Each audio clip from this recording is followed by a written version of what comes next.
the Inter-Korean liaison office exploding into rubble. And going down along with it, any hope for possible reconciliation between South Korea and the DPRK. Pyongyang carrying through with its threat to demolish the office in response to South Korean civic groups flying propaganda leaflets across the border. The relevant department has moved to completely destroy the North-South liaison office in the Kaesong industrial zone. This comes in the wake of cutting off all communication lines between the Democratic People's Republic of Korea and South Korea. The office served as an unofficial embassy, where meetings were held to discuss cross-border matters. But when the US-DPRK summit in Hanoi fell apart without an agreement, activity at the office waned. And when the coronavirus pandemic hit earlier this year, the office was shut down. South Korea is not backing down from the DPRK's latest move. We are making clear that the North is entirely responsible for all the consequences this might cause. The demolition did not come entirely as a surprise.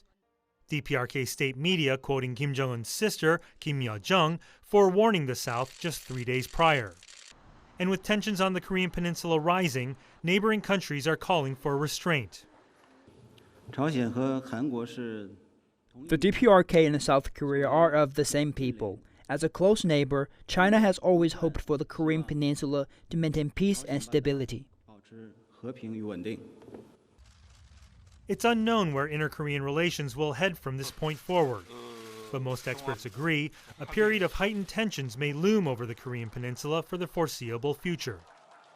Certainly, I think we would expecting more sort of responses and counter responses, and cannot rule out the escalation of tensions if, from North Koreans' perspective, that their demand or requests are not met. Meanwhile, the DPRK military saying through the country's state media on Tuesday that it's preparing to re-enter areas along the border that had recently been demilitarized. South Korea's defense ministry saying it will react strongly to any sort of military provocation.